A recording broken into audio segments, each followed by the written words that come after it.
बिस्मिल्लाहिर्रहमानिर्रहीम, अस्सलाम वालेकुम। मैं हुसैन इकबाल हूँ, हमारा यूट्यूब चैनल देख रहे हैं। तो जनाब 8 सितंबर का पाकिस्तान तहरीके इंसाफ का जलसा इस्लामाबाद की इंतजामिया के लिए दर्द सर बना हुआ है और इस हुकूमत को और इस इंतजामिया को समझ नहीं आ रही कि किस तरह जो है वो इस जलसे को फ्लॉप किया जाए या इस जलसे को एक बार फिर से मुलतवी करवाया जाए या इस जलसे का NOC कैंसिल किया जाए। आज पाकिस्तान तहरीके इंसाफ ने दूसरी बार जब उस जलसे की जगह को तब्दील किया, तरनौल से पहले जलसा जो है वो मुंतकिल किया गया संगजानी, और संगजानी के बिल्कुल करीब ही सिर्फ 200 मीटर के फासले पे, 200 से 250 मीटर के फासले पे मवेशी मंडी में जो है वो जलसा गाह को तब्दील किया गया, ताकि वहाँ पे क्योंकि थोड़ी स्पेस ज़्यादा है, मैदान थोड़ा बड़ा है मवेशी मंडी वाला, तो उस जगह पे और जो वज़ीर आला KP के हैं अली मीन गंडापुर साहब, उन्होंने इंतजामिया से बात करके वो जगह चेंज की। लेकिन उसके बाद फिर पुलिस का रवैया वही था कि वो ना वहाँ पे स्टेज लगाने दे रहे थे और ना ही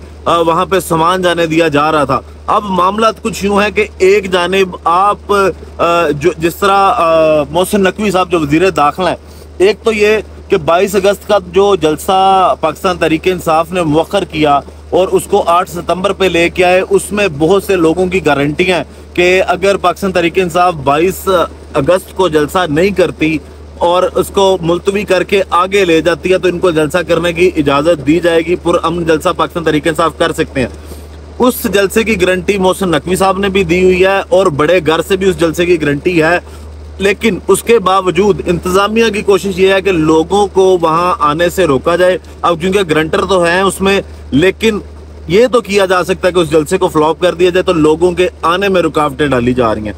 अब जिस तरह मोहसिन नकवी साहब ने उस दिन बलोचिस्तान दहशतगर्दी वाले वाक़े में ये बात की थी कि बलोचिस्तान के दहशतगर्द जो हैं वो एक SHO की मार है, लेकिन यहाँ ये लगता है कि मोहसिन नकवी साहब के ज़हन में ये बात भी है कि अवाम और अवाम के नुमाइंदे जो हैं वो भी एक SHO की मार हैं।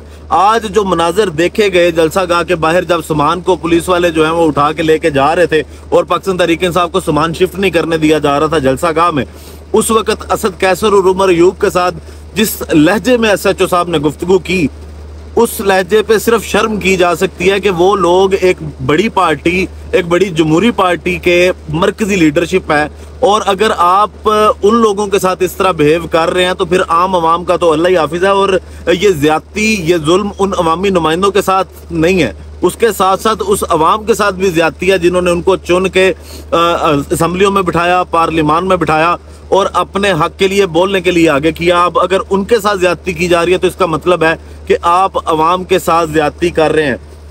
दूसरी चीज, आज इस्लामाबाद के SHOs जो हैं, खबर ये भी आई कि उनको ये ड्यूटीज दी गई हैं कि पाकिस्तान तहरीके इंसाफ के झंडे लेकर जो भी दिखाई दे उनके खिलाफ क्रैकडाउन किया जाए, और हर जो SHO है, हर जो चौकी वाला है, उसको मोटरसाइकिलें बाकायदा जिन पे पाकिस्तान तहरीके इंसाफ के झंडे हों या लोग बैठे हों जिन्होंने जलसे में शिरकत करनी है, उनको भी जो है वो बंद करने की उनसे डिमांड की गई है कि हर SHO की ड्यूटी है कि वो इतनी बाइक्स जो है वो उनको बंद करे। अब ये तो जनाब जलसे के सूरत हाल है। दूसरी जानिब अली मीन गंडापुर साहब अभी भी बहुत क्लियर हैं और वो बार बार जो है वो इंतजामिया को और पुलिस को ये कह रहे हैं कि हमारे जलसे को मौखर ना किया जाए।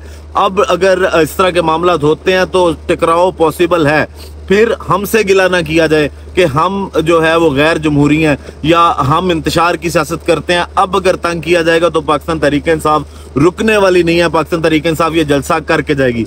अब इसके बाद जनाब बात करते हैं, आज काजी फैज ईसा साहब ने नायब तरामीम के हवाले से जो फैसला दिया, बज़ाहिर उसका फैसला लगता ही है काजी साहब को कि वो उन्होंने मियाँ साहब की और आसिफ अली जरदारी साहब के हक में किया है जो वो करना चाहते थे, और शायद काजी साहब के पास इसके अलावा कोई ऑप्शन नहीं थी। लेकिन जो उस पर रिस्पॉन्स आज इमरान खान साहब ने दिया है, और इमरान खान ने आज फिर मीडिया से गुफ्तगू की अडयाला जेल में, और उसके अलावा आज खान साहब दोबारा से एग्रेसिव नजर आए। जब तोशाखाना 2 केस की सुमात के दौरान इमरान खान साहब उठे और तफ्तीशी अफसर के पास आए और वहां आके इमरान खान साहब ने उंगली का इशारा करके उनको तंबीह की कि मैं अगर बाहर आया मैं तुम्हें और चेयरमैन नैब को देख लूंगा, तुम्हारी वजह से जो एक गलत केस आपने एक 80 लाख के जो हार है उसकी कीमत को करोड़ों में शो करवाया, जिसके बायस मेरी जो अहलिया है वो 7 माह से जेल में है, तो मैं अगर बाहर आया तो मैं आप दोनों को नहीं छोड़ूंगा। खान साहब काफी गुस्से में रहे, क्योंकि ये आपने देखा होगा कि जब भी बात बुशरा बेगम की आई, इमरान खान साहब की अहलिया की जब भी बात आई, तो इमरान खान साहब अगर उस पे बोले तो वो अग्रेसिव ही बोले। खान साहब हमेशा ये कहते हैं कि अगर आपकी लड़ाई मेरे से है तो मेरे साथ रखें, मेरे घर वालों को अंदर क्यों इन्वॉल्व कर रहे हैं। और बुशरा बीबी एक घरेलू खातून है, उन्होंने सियासत में कोई अमल दखल उनका नहीं रहा जितनी देर में मैं वज़ीर-ए-आज़म रहा हूँ। तो उनको सिर्फ इसलिए तंग किया जा रहा है कि उनको अंदर रख के मुझे तकलीफ दी जाए और मुझे सबक सिखाया जाए। उसके अलावा आज जो काजी फायद ईसा साहब ने फैसला सुनाया उस पर जो इमरान खान साहब का रद्द-ए-अमल आया, खान साहब ने सबसे पहले तो ये कहा कि कौम को NOR2 मुबारक हो। खान साहब ने इस पर मजीद कहा कि जनाब इस फैसले से हमारा तोशाखाना का नया केस तो फारिग हो गया है, मुझे तो खुशी मनानी चाहिए। 190 मिलियन पाउंड रेफरेंस भी तकरीबन ख़त्म होने वाला है। ये जो हुकूमत में है इन सब के पैसे बाहर पड़े हैं। मैंने मुल्क से भागना नहीं, सारी जिंदगी जेल में रहने को तैयार हूँ। शहबाज शरीफ के खिलाफ मकसूद चपड़ासी का 24 अरब करप्शन का केस हमने बनाया था। अपने खिलाफ इनके खिलाफ करप्शन की बाकी सारी केसेस पुराने हैं जो उन्हीं के दौर हुकूमत में बने हैं। करप्शन का पैसा पब्लिक का पैसा है, अवामी नुमाइंदे करप्शन करते हैं, फिर अपने केसेस खत्म करने के लिए कानून पास करवाते हैं। अब वाइट कॉलर क्राइम पकड़ना नामुमकिन हो गया है, उन्होंने करप्शन के रास्ते खोल दिए हैं। दयाला जेल में जितने कैदी हैं इनको इन कवानीन का क्या फायदा होगा। जैसे मैं रिहा हुआ चेयरमैन नैब को पकड़ूंगा, नैब के तफ्तीशी अफसर और वादा माफ गवाह इनाम शाह के ऊपर केसेस करूंगा। इनकी वजह से मेरी बीवी 7 माह से जेल में है। नैब ने 1 करोड़ 80 लाख मालियत के हार की कीमत 3 अरब 18 करोड़ लगाई।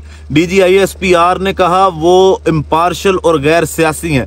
जो कल DGISPR ने प्रेस कॉन्फ्रेंस की उसमें जब उन्होंने ये कहा कि हमारा किसी भी जमात के साथ सियासी ताल्लुक नहीं है, फौज इस ताल्लुक को बर्दाश्त भी नहीं करती, उस पर आज इमरान खान साहब ने जो रिएक्शन दिया है उस प्रेस कॉन्फ्रेंस पे, उसमें खान साहब ने यह कहा कि अगर फौज ये कहती है कि वो गैर सियासी हो गए हैं तो ये मुल्क के लिए अच्छी बात है। और मजीद जनाब उन्होंने कहा कि अगर ये कह रहे हैं हम हमेशा गैर सियासी थे तो इससे बड़ी गलत बयानी कोई नहीं हो सकती। मेरी बीवी आसिम मुनीर की वजह से जेल में है। 8 फरवरी को किसने धांधली करवाई? आसिम मुनीर ने नवाज शरीफ के साथ मिलकर लंदन मुआहदा किया।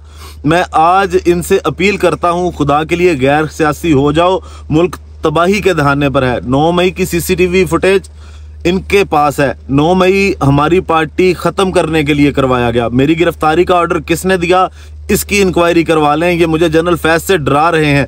जनरल फैज जब भी मिलने आता था वो जनरल बाजवा की इजाजत से आता था। ISI चीफ आर्मी चीफ के मातहत होता है। जनरल बाजवा को ट्रायल से बाहर रखा हुआ है क्योंकि रजीम चेंज इसने किया था। जनरल बाजवा के बगैर जनरल फैज का ट्रायल बदनीति पर मुबनी है।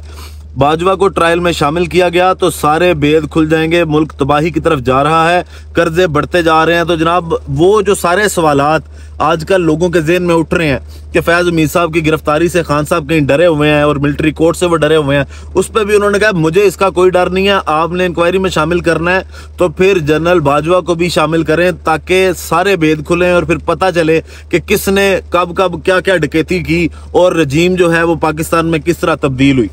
उसके बाद जो बाकी वो तोशाखाना के हवाले से भी जो मामला थे उन पे भी इमरान खान साहब आज खुल के बोले और काजी साहब को भी आज उन्होंने एक बार फिर से आड़े हाथों लिया। और यकीनन काजी साहब जो है उन्होंने सुना होगा क्योंकि अब पिछले कल के दिन से हमें ये अंदाजा हुआ है कि काजी साहब इमरान खान साहब को फॉलो कर रहे हैं और इमरान खान साहब के फॉलोअर में दिन ब दिन इजाफा हो रहा है। वीडियो का इख्तिताम करते हैं इसी दुआ के साथ कि अल्लाह ताला पाकिस्तान पर अपनी रहमत नाजिल करे। पाकिस्तान जिंदाबाद।